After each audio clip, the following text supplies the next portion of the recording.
Chers téléspectateurs, nous sommes heureux de venir auprès de vous continuer à enseigner la parole de Dieu sur pourquoi l'échec dans la vie du chrétien. Aujourd'hui, nous allons parler du péché générationnel dans l'Ancien Testament.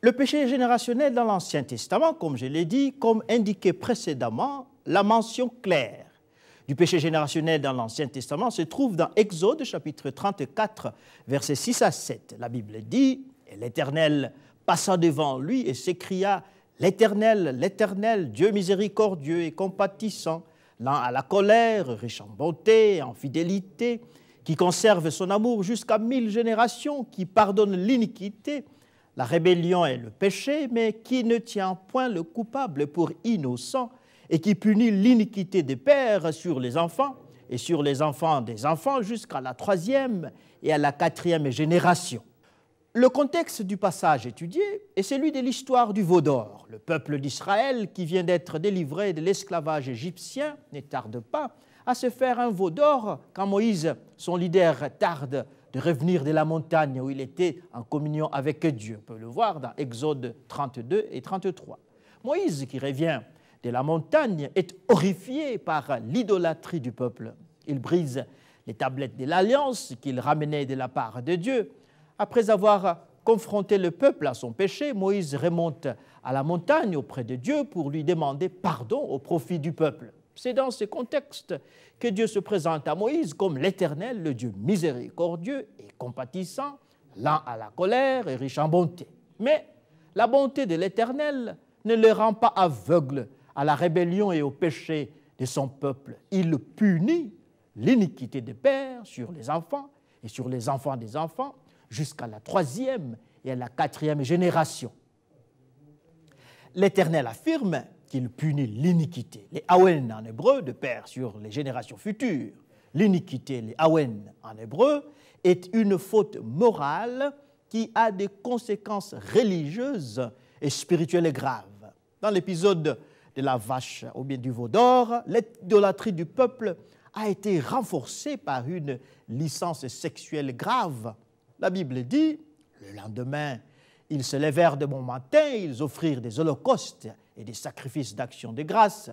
Le peuple s'assit pour manger et pour boire, puis ils se levèrent pour se divertir. Exode 32, 6.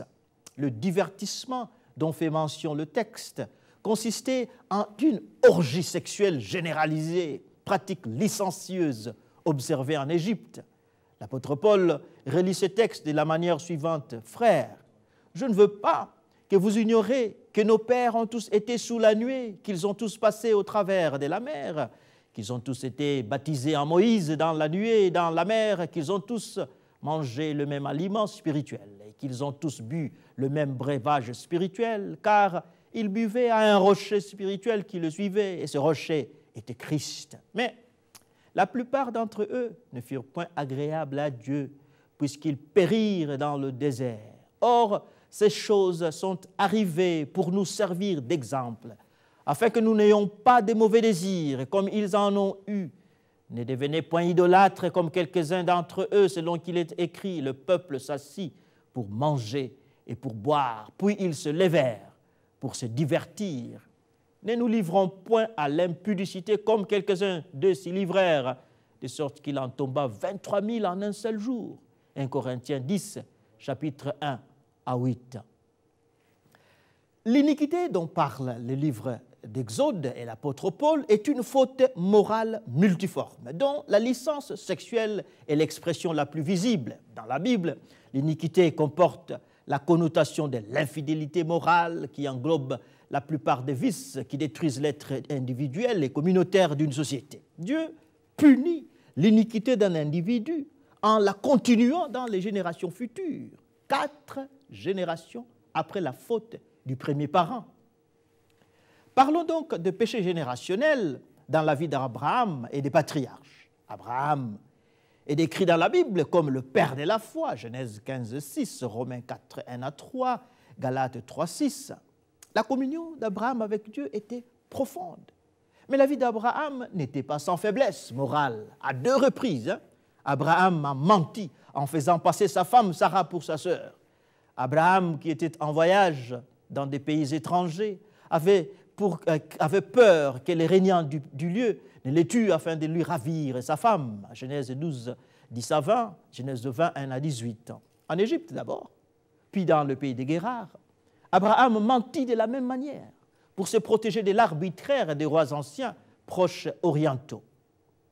Mais que remarque-t-on dans la suite de l'histoire des patriarches? Le mensonge lié à la vie familiale affecte et nuit à l'équilibre des familles de tous les patriarches d'Israël qui vont suivre.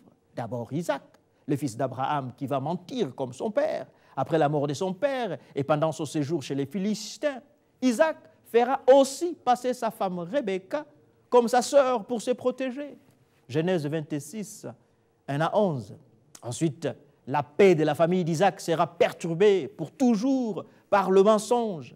Jacob, le fils cadet d'Isaac, utilisera le mensonge pour voler le droit d'aînesse à son frère Ésaü, avec la complicité de sa mère. La séparation qui suivra par après entre Jacob et Ésaü sera sans remède. Genèse chapitre 27.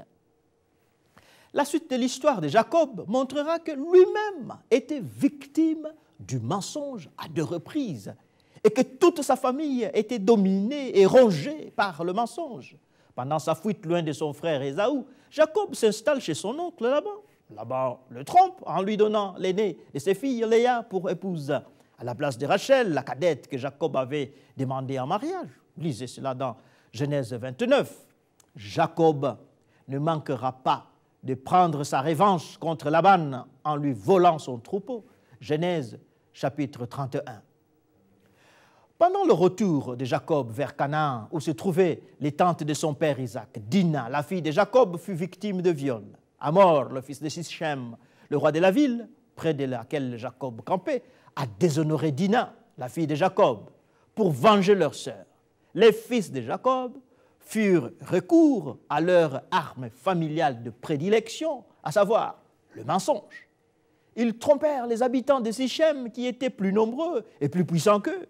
Ils leur demandèrent de se faire circoncire avant de prendre leur fille pour femme selon leur demande. Puis, pendant que tous les hommes de la ville étaient encore souffrant de la plaie de circoncision, les fils de Jacob tombèrent sur eux et les égorgèrent, tous sans pitié.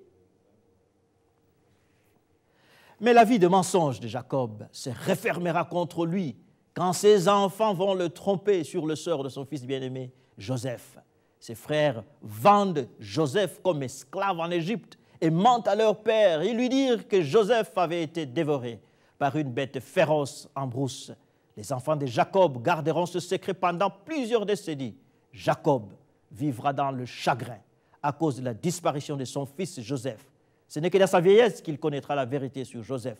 Celui-ci était devenu le premier ministre de l'Égypte. Genèse 37 à 50.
Les femmes des patriarches, elles aussi, sont prises dans l'engrenage du mensonge familial. Sarah, la femme d'Abraham, mentit quand l'ange de Dieu lui demandait la raison de son rire après que celui-ci ait annoncé à son mari la naissance prochaine de leur fils unique. La Bible affirme, Sarah mentit en disant « Je n'ai point ri » car elle avait peur. Genèse 18, 15. Les mensonges de sa belle-fille Rebecca sont plus graves. C'est elle qui pousse son jeune fils Jacob à mentir à son frère, à son père, et à voler le droit d'aînesse de son frère Ésaü. C'est Rebecca encore qui mentit à Isaac pour trouver une raison de faire fuir Jacob loin de son frère Ésaü. Genèse 27 à 28. La maison d'Isaac, le patriarche, était dominée par le mensonge. Rachel, la femme de Jacob, est aussi décrite comme une femme menteuse. Elle, Rachel, vole les téraphim, les dieux de son père, pendant leur fuite, et le trompe d'une manière experte en prétendant qu'elle avait ses écoulements mensuels et ne pouvait se lever de là où elle était assise, pendant que son père fouillait toutes les tentes de Jacob, son mari, pour cacher ce qu'elle avait volé. Genèse chapitre 31. Quelle vie affreuse, bouleversée et assombrie par le péché générationnel du mensonge, qui commence avec Abraham, continue avec Isaac, Jacob et ses fils. L'iniquité d'Abraham affecte 4 générations. Lui-même, Abraham, Isaac, son fils, Jacob, son petit-fils, fils de Jacob, ses arrière-petits-fils. En plus de la faute morale du mensonge, une autre faiblesse générationnelle semble être attachée à la famille du patriarche Abraham. La stérilité de Sarah, l'épouse bien-aimée, semble accompagner la vie d'Abraham et celle de ses enfants. Sarah, la femme d'Abraham, est stérile jusqu'à un âge qui dépasse toutes les limites humaines. Elle n'accouche que d'un seul fils, Isaac, dans sa blanche vieillesse. Genèse 21, 1 à 7. À son tour, Rebecca, la femme d'Isaac, le fils de Sarah, sera stérile pendant une longue période. La Bible dit, Isaac implora l'Éternel pour sa femme, car elle était stérile. Et l'Éternel l'exauça. Rebecca, sa femme, devint enceinte. La stérilité frappera aussi Rachel, la première femme de Jacob. Rachel est frappée de stérilité et s'en plaint en son mari. La Bible raconte l'histoire suivante.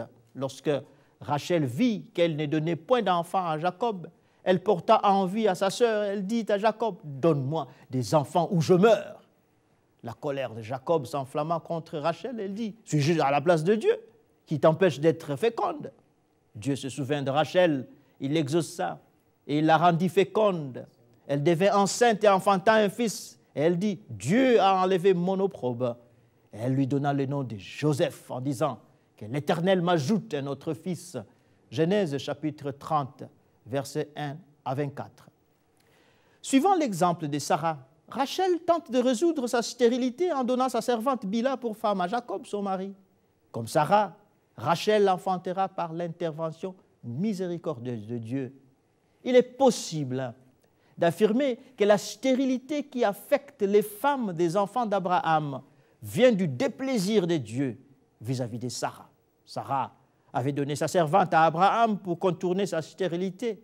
La stérilité était un mal qui a affecté la famille d'Abraham jusqu'à la 3e génération. En conclusion, on peut affirmer qu'Abraham, le porteur de la promesse de Dieu, n'a pas seulement fait passer des bénédictions divines sur ses enfants, il leur a aussi fait passer ses péchés générationnels qui ont rendu leur vie difficile. Le mensonge d'Abraham et la stérilité de sa femme, Sarah, ont continué dans la vie de ses enfants jusqu'à la 3e et à la 4e génération. Parlons maintenant du péché générationnel dans la vie de David et de ses enfants. Un autre exemple biblique très frappant concernant les péchés générationnels se trouve dans l'histoire relatant les fautes morales de David. L'Ancien Testament décrit David comme un homme pieux, craignant Dieu. Il est un roi juste qui aimait le Seigneur et était aimé de son peuple, 1 Chronique 18, 14. Mais David a commis 2 péchés graves qui ont affecté sa famille d'une manière négative et ont perturbé la paix de sa progéniture. La vie de David, racontée dans le livre de 1 et 2 Samuel, connaîtra une ascendance incessante qui sera finalement brisée au chapitre 11 de 2 Samuel. David a grandi du petit dernier, gardant les brebis de son père dans la campagne, au roi puissant, devant lequel aucune nation environnante ne pouvait résister. La première partie de la vie de David est décrite de la manière suivante. David devenait de plus en plus grand et l'Éternel, le Dieu des armées, était avec lui. 2 Samuel chapitre 5, verset 10. Le succès de David était presque total. C'est dans ce bonheur accompli qu'il projette bâtir un temple pour l'Éternel. Mais au lieu que ce soit lui qui bâtisse une maison pour Dieu, c'est Dieu qui promet de lui bâtir une maison, une descendance royale pour l'éternité. 2 Samuel 7. C'est dans l'euphorie de la promesse divine que David lâche sa garde et commet le péché le plus ignoble de sa vie. À jamais, sa vie personnelle, familiale et son royaume ne seront plus paisibles. Le chapitre 11 du livre de 2 Samuel parle du péché d'adultère commis par David avec Bathsheba, la femme d'Uri, un de ses généraux. La femme d'Uri devient enceinte de David. Pour couvrir son iniquité, David fait tuer Uri, qui était au champ de bataille pour défendre l'intérêt du royaume de Dieu. Ainsi, au péché d'adultère, David ajoute le péché de meurtre. Et la sentence de Dieu contre David est sans appel. Elle prend la forme d'une malédiction générationnelle. Contre David, le prophète Nathan annonce de la part de Dieu ce qui suit. Ainsi parle l'Éternel, le Dieu d'Israël. Je t'ai oint pour roi sur Israël. Je t'ai délivré de la main de Saoul. Je t'ai mis en possession de la maison de ton maître. J'ai placé dans ton sein les femmes de ton maître. Et je t'ai donné la maison d'Israël et le Juda. Et si cela eût été peu, j'y aurais encore ajouté. Pourquoi donc as-tu méprisé la parole de l'Éternel en faisant ce qui est mal à ses yeux? Tu as frappé de l'épée Uri, le Héthien. Tu as pris sa femme pour en faire ta femme. Et lui, tu l'as tué par l'épée des fils d'Ammon. Maintenant, l'épée ne s'éloignera jamais de ta maison parce que tu m'as méprisé et parce que tu as pris la femme d'Uri, le Héthien, pour en faire ta femme. Ainsi parle l'Éternel. Voici, je vais faire sortir de la maison le malheur contre toi et je vais prendre sous tes yeux tes propres femmes pour les donner à un autre qui couchera avec elle à la vue du soleil, car tu as agi en secret, et moi je ferai cela en présence de tout Israël et à la face du soleil.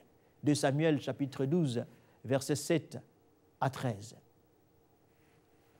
Le texte précédent annonce 2 malédictions générationnelles qui frappent David et sa maison, la mort prématurée et violente et l'immoralité sexuelle.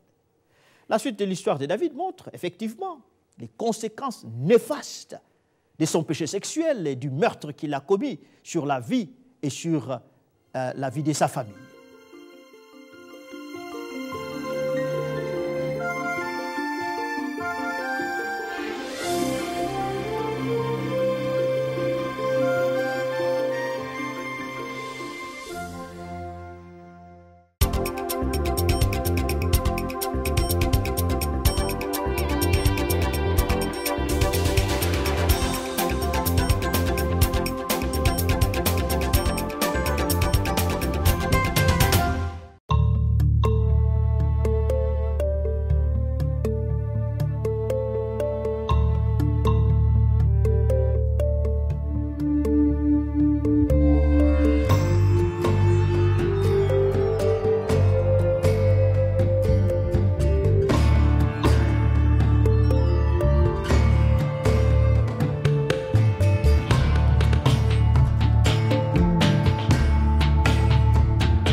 Le malheur ne tarde pas de s'abattre sur la maison de David. Au chapitre 13 de 2 Samuel, Amnon, un de ses fils, viole sa demi-sœur Tamar dans les chambres du palais royal. Le péché sexuel de David commence son chemin de destruction dans sa famille.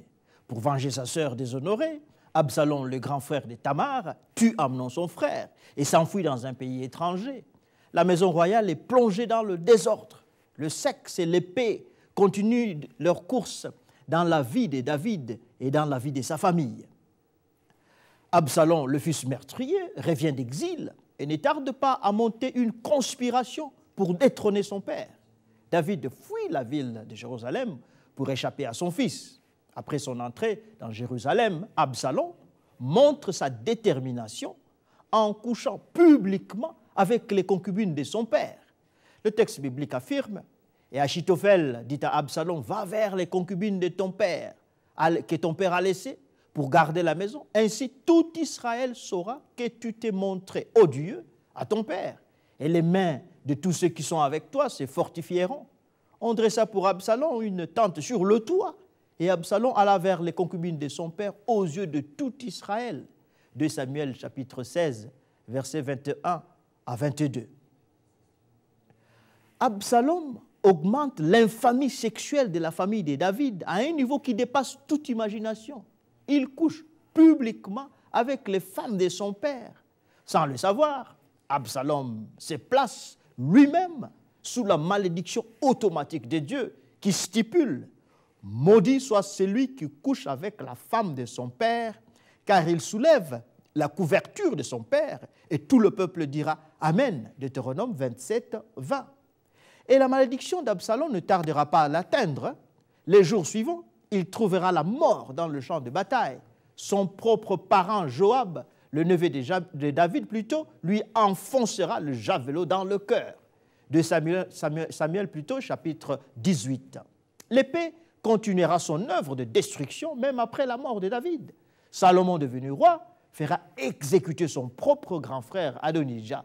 On peut le trouver dans 1 Roi, chapitre 2, verset 25. Le péché générationnel dans le Nouveau Testament, on le voit aussi. Le Nouveau Testament, qui est le témoignage exclusif de la vie et de l'œuvre du Seigneur Jésus-Christ, ne comporte pas d'histoire d'autres personnages. Il ne s'y trouve donc pas de récits détaillés des péchés générationnels des personnages néo-testamentaires. Toutefois, dans son épître, l'apôtre Pierre exhorte les chrétiens à abandonner les habitudes vaines qu'ils ont héritées de leur père. L'apôtre écrit « Comme des enfants obéissants, ne vous conformez pas aux convoitises que vous aviez autrefois quand vous étiez dans l'ignorance. Mais puisque celui qui vous a appelé est saint, vous aussi soyez saints dans toute votre conduite. Selon qu'il est écrit, vous serez saints car je suis saint. Et si vous invoquez votre Père, c'est lui qui juge selon l'œuvre de chacun, sans exception de personne, conduisez-vous avec crainte pendant le temps de votre pèlerinage, sachant que ce n'est pas par des choses périssables, de l'argent ou de l'or que vous avez été rachetés, de la vaine manière de vivre, que vous aviez hérité de vos pères. 1 Pierre, chapitre 1, 14 à 18.